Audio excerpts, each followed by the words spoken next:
Eu entendo hoje, Edgar, que o homem moderno, a vulnerabilidade não é sinal de fraqueza. Eu acho que o homem moderno ele tem que pensar que a vulnerabilidade é sinal de força. Sim. Ele tem que buscar informação, ele tem que confiar no médico, como você está mostrando aí. E realmente um homem ter hoje uma referência para até orientá-lo, né, para qual profissional ali ele pode procurar, é fundamental, porque culturalmente para a mulher isso é mais comum, né? A mulher procurar o ginecologista, onde ali pode achar alguma questão hormonal, entre outras coisas, e ele vai orientar. Sim. Mas eu gostaria de falar sobre reposição hormonal. Vamos nessa.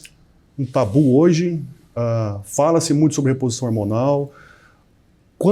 Quais são os sinais e sintomas que vão chamar a atenção para um homem procurar um andrologista para realmente a gente realizar exames para ver o nível, né, dos hormônios, e a gente sabe também como médico que aquele resultado ele é uma média. Então, um resultado normal pode trazer sintomas para um paciente e para outro não. Perfeito. Como que funciona isso? E vamos falar um pouquinho mais sobre reposição hormonal. Primeiro ponto é conceituar a reposição hormonal. A reposição hormonal, a gente não tem só um hormônio. A gente tem uma infinidade de hormônios. Mas o senso é de que quando a gente fala no homem de reposição hormonal, a gente está falando sobre um único hormônio, que é a testosterona. E é isso que a gente vai abordar. Então, primeiro ponto é conceituar o que é reposição e o que é um simples uso de testosterona. O simples uso de testosterona é você usar a testosterona sem necessariamente um critério estabelecido. A reposição, ela busca recuperar, né, repor, né, colocar algo que está faltando. Então, o princípio básico de você passar uma reposição hormonal é de que aquele nível esteja baixo ou insuficiente para aquele paciente. Tá? Os critérios hoje que a gente tem de reposição são 2, e eles são aditivos. Eles não são de opção. É nível baixo e sintomas relacionados, né? Então, em teoria, no papel, como que a gente faz a reposição? Sua testosterona está baixa e você tem sintomas que são relacionados a essa testosterona baixa.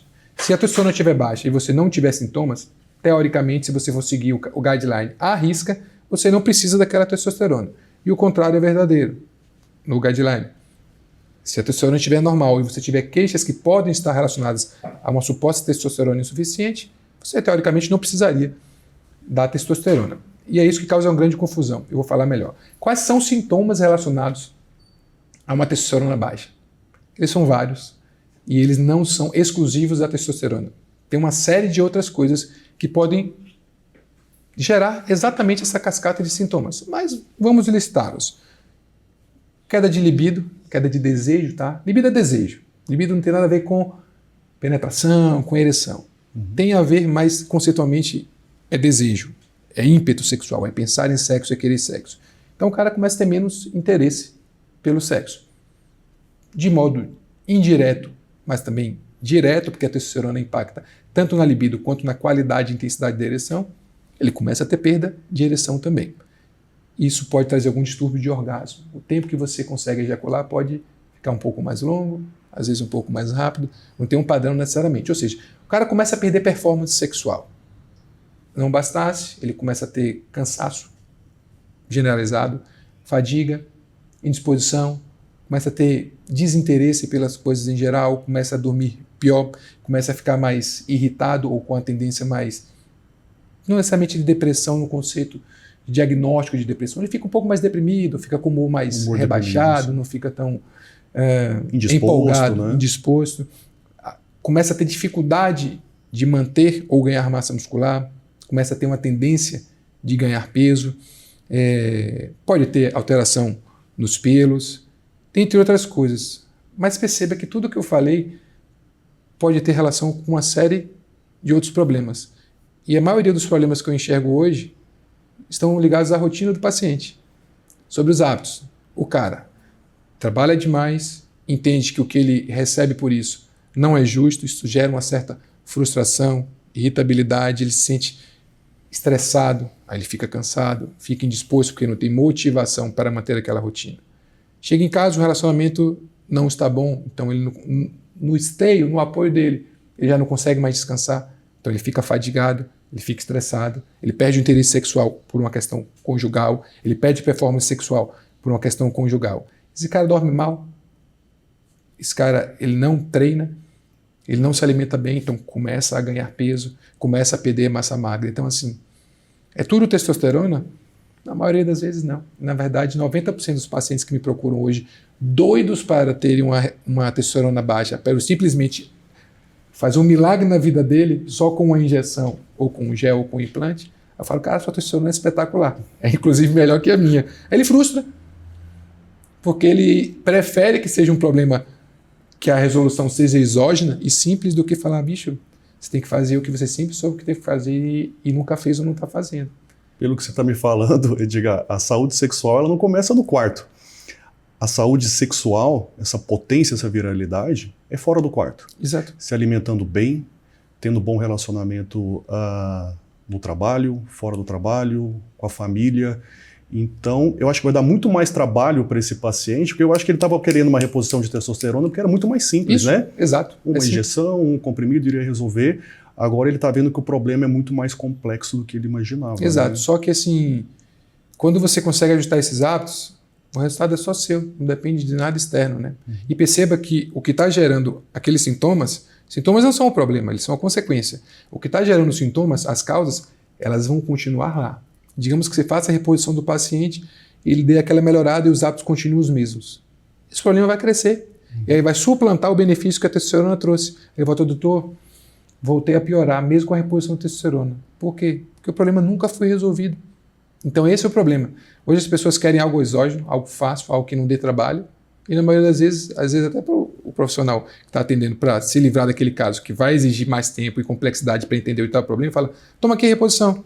E aí otimiza aquele sintoma. Mas ninguém olha o problema. E aí o problema cresce, suplanta a solução. Qual a próxima solução? Outra droga. E aí no final você tem um paciente polimedicado onde ninguém nunca tratou o problema, né? E falando em níveis de normalidade, isso aí é a gente não tem consenso no mundo sobre níveis de normalidade. Mas se a gente pegar todas as faixas, a gente consegue estabelecer ali uma limite inferior de mais ou menos 300, 350 a 700, 800. Perceba que é uma faixa muito ampla, né? Sim. Você dizer que um cara que tem 300 vai ter o mesmo potencial, a mesma disposição, a mesma chance de performance na vida do que o cara que tem 800 é um pouco difícil de acreditar, né? Mas a gente vê, na verdade, que às vezes tem paciente com 800 de testosterona repleto de queixas, porque o problema não está na testosterona, e tem pacientes voando com 300 de testosterona. Então o ponto é, não existe nenhum número de testosterona que garanta que você vai virar uma super máquina. Só que é aí que está a individualidade do caso. Às vezes chega um paciente com 400 de testosterona para mim. E ele está bem mal.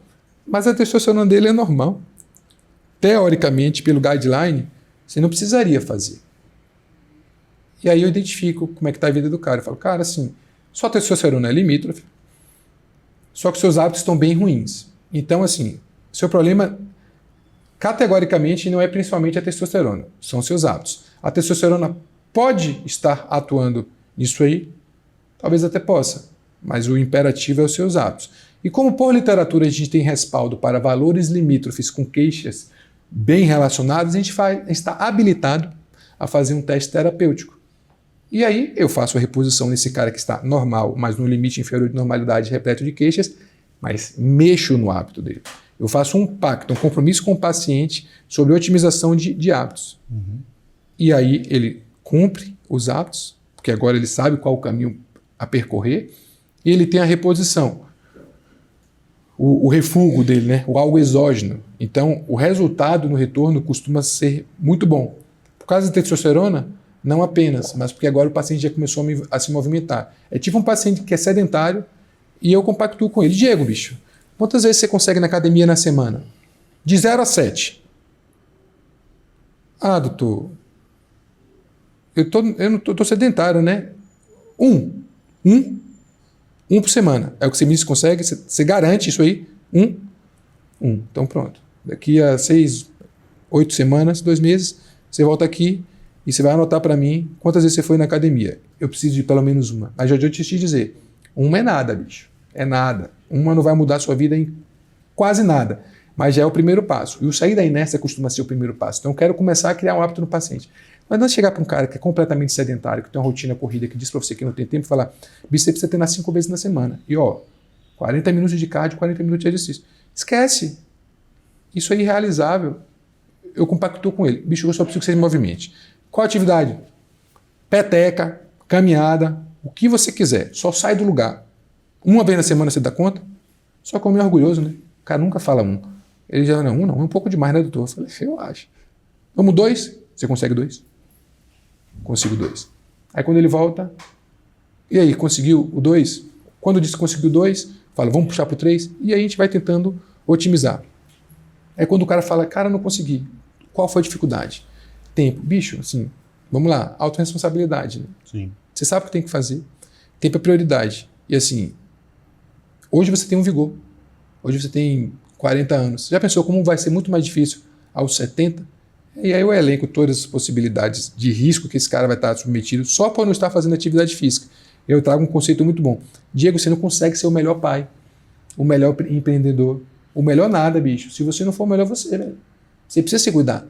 E não é egoísmo você se cuidar, não. Porque se você tiver 100% com você e você for entregar 70% seu num projeto, você está dando mais do que se você tiver com 40% do seu potencial e der seu 100% com 40% do potencial. Egoísta você está sendo em não se cuidar e entregar só uma migalha de você para aquela pessoa que você ama, para o projeto que você acredita. Então, bicho, é o princípio da máscara do oxigênio. Véio.